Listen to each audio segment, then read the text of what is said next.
Les épées déchaînent les passions dans One Piece et ceux qui tiennent les épées ne sont pas en reste non plus, que ça soit sur Twitter, sur YouTube ou tout autre réseau social. Les arguments, mais surtout les insultes fusent pour assurer que Mihawk est un faible qui n'a pas pu devenir Yonko par ses propres moyens, ou qu'il est trop fort, carrément un dieu vivant, que Shanks a une épée, donc qu'il est un épéiste, mais que Mihawk peut le OS car il a perdu sa puissance, avec un bras en moins. D'autres vont affirmer que King qui utilise une épée n'est pas un sabreur, même si on ne le voit quasiment jamais utiliser autre chose pendant les phases de combat. Donc, dans tout ce bordel, j'entre joyeusement dans la mêlée pour y apporter mon grain de sel et du haut de mon arrogance y apporter un point final. Oui, tu as bien entendu. On va dire les termes dans cette vidéo et voir ce qu'est un épéiste dans One Piece.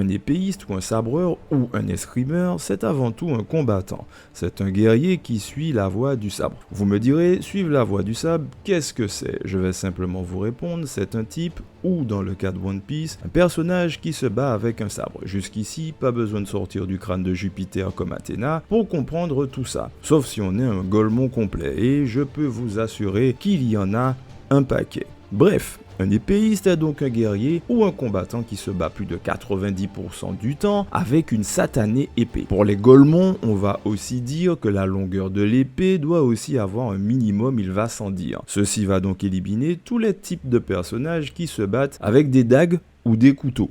On va rester sérieux et dire concrètement qu'un personnage qui surine des gens par derrière avec ses couteaux ou toute autre arme blanche de petite taille, je précise, n'est pas un épéiste, un sabreur ou un escrimeur. En revenant à nos moutons, ceux qui utilisent des dagues, des couteaux ou toute autre arme blanche de petite taille ne sont pas des épéistes, des sabreurs ou des escrimeurs. Encore une fois, pour les Golemons de base qui sont durs de la feuille, je précise que les glaives sont des épées, même de petite taille, elles ne peuvent pas être considérés comme des couteaux. Il y a un moment, si tu utilises des glaives pour tartiner de beurre ton toast, pose-toi des questions. Donc, tout ce qui est naginata, katana, glaive, épée droite ou cimeterre avec une longueur minimum de lame, de la garde à la pointe de la lame et qui a la taille d'un avant-bras d'adulte normal est considéré comme étant une épée. Et par conséquent, son possesseur, un épéiste, un sabreur ou un escrimeur. C'est toi qui vois pour le terme. Hein. Maintenant qu'on a dit ça, qui sont les épéistes dans One Piece ?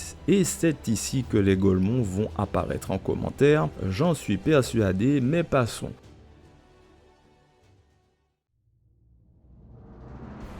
Les épéistes dans One Piece. On ne va pas tous les énumérer, même pas pour les Golemons qui écoutent cette vidéo, car vous les connaissez tous grâce à la définition totalement arbitraire, j'en conçois, mais on ne peut plus logique et éclairé que je vous ai exposé plus tôt dans cette vidéo. Il arrive un moment, il faut poser ses arguments sur la table et dire les termes. Dans One Piece, il y a une classification en 3 catégories des grandes lames, c'est-à-dire des grandes épées. Le naginata de Barbe Blanche en fait partie, le cimeterre de Mihawk aussi, la lame griffon de Shanks ou Ace de Roger, et je te vois à Golemon de passage. Oui, Hermep avec ses kukri est un épéiste que tu le veuilles ou non. Le kukri est plus une machette qu'un couteau. Il y a plus de sens à l'utiliser pour le combat comme épée que comme couteau pour suriner. Donc King, Mihawk, Vista et Barbe Blanche, l'Aracluo d'Impel Down, bien évidemment, Zoro ou Hermep sont des épéistes, sabreurs ou escrimeurs. Encore une fois, appelle-les comme tu veux, ça ne change pas ce qu'ils sont. Post-scriptum, je vois venir les Golemons en me disant: mais Kaido et Yamato, ils sont épéistes, alors ton truc, il tient pas la route, ta théorie elle est naze. C'est toi qui es nul, tête de naze. Yamato et Kaido utilisent des kanabo, alors prends tout ton temps pour répondre, pour réfléchir, même si ça prend 5 ans. Est-ce qu'un kanabo est une putain d'épée? Si tu n'as pas eu besoin de cet interlude magique pour comprendre le propos, félicitations, tu n'es probablement pas un Golemon.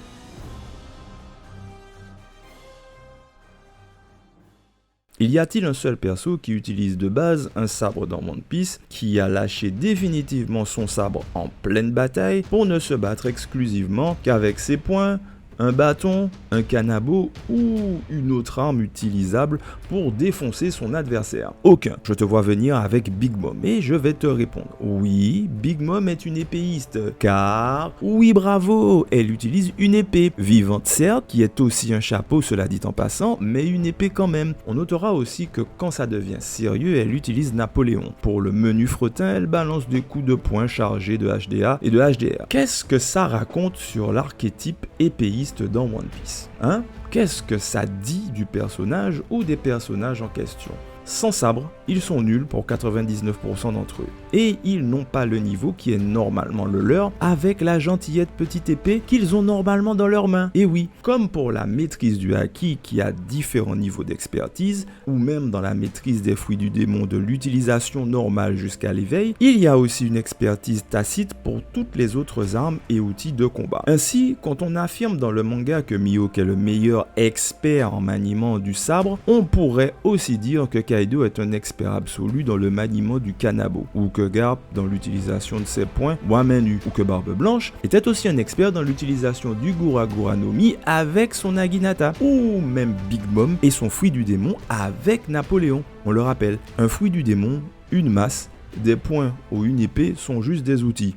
Tout dépend de ce que tu en fais et comment tu l'utilises. Une seule vraie question, ton style de combat, le maîtrises-tu vraiment? Et je vous vois, petit Golemon, je sais parfaitement que c'est à ce moment de la vidéo que vous décrochez totalement et ne comprenez plus rien. Et c'est normal, ça demande un peu de compétence intellectuelle. Malheureusement, vous allez rester au bord du chemin. Cette fois-ci, j'ai pas que ça à foutre. Dans One Piece, le style de combat du personnage n'a aucune importance dans les oppositions directes. Oui, deux sabreurs peuvent s'affronter, mais un type qui se bat avec ses poings en étant élastique pour augmenter son allonge ainsi que sa puissance peut aussi affronter, je sais pas moi, un gars avec un kanabo qui se transforme en dragon grâce à un fruit du démon, ou alors un type électrique qui se bat avec un trident.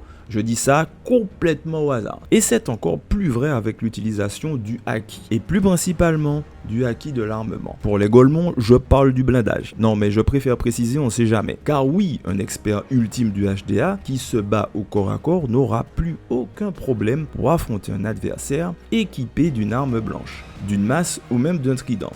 Donc, Mihawk est probablement le meilleur sabreur du monde du verse de One Piece, mais ça ne fait pas de lui le meilleur combattant de One Piece. Car des experts en combat, il y en a un paquet. Un type qui est le meilleur en tenant une épée n'est pas le meilleur tout combattant confondu. Et ça, tu dois l'accepter de gré ou de force.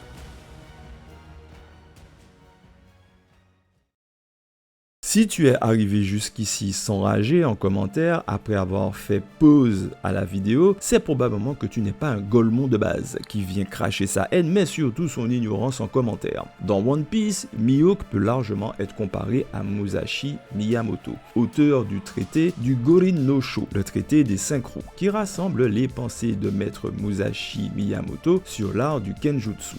La voie du sabre. Mihawk est l'expert absolu de la maîtrise du sabre dans One Piece, comme Musashi dans le Kenjutsu, comme Jigoro Kano était l'expert du judo, ou Morihei Ueshiba de l'aïkido, de la famille Gracie du jiu-jitsu brésilien, de Gishin Fukanoshi pour le karaté, Lee Moon-ho dans le taekwondo, ou enfin de Khabib Nurmagomedov ou Conor McGregor en MMA plus récemment. La voie du sabre est juste la maîtrise absolue dans le maniement du sabre. Mais cette expertise ne fait pas de toi le plus puissant, et surtout pas dans One Piece, où un expert du sabre peut aussi maîtriser le haki sous sa forme HDA, un fruit du démon éveillé et la voie du sabre, ou simplement savoir foutre des patates à main nue comme un sourd. La multitude d'outils de combat dans One Piece fait que cette distinction du meilleur escrimeur peut ne rien signifier du tout en termes de puissance ou de force brute, mais peut tout autant donner un indice sur la dangerosité de l'adversaire. Sans une épée, ce type est probablement pas très effrayant ou dangereux. Mais avec une épée, méfie-toi et ne le sous-estime pas, ta vie est déjà probablement terminée. La vraie question est,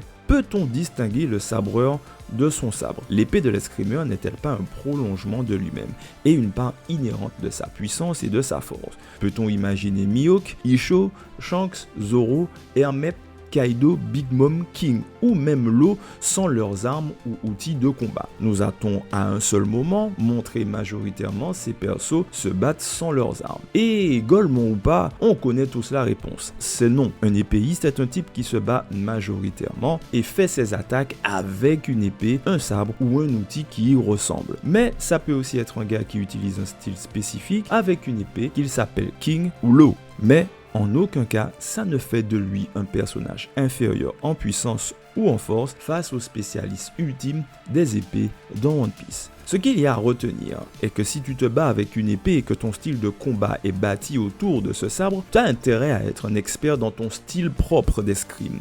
Si tel est le cas, tu pourras alors faire du tir au pigeon, même avec le meilleur faucon qui te regarde de haut. Merci de m'avoir écouté, ceci est ma vision et elle n'est vraiment pas loin de la vérité. Il faut savoir rester modeste, en tout cas un tout petit peu. Rappelez-vous avant de partir, likez la vidéo avec le pouce bleu de la main qui ne tient surtout pas l'épée. Abonnez-vous à la chaîne pour plus de vérité sur One Piece. A plus moussaillon. Et n'oublie pas de t'abonner et de partager la vidéo, ça répand la bonne parole, hein, toi-même tu sais.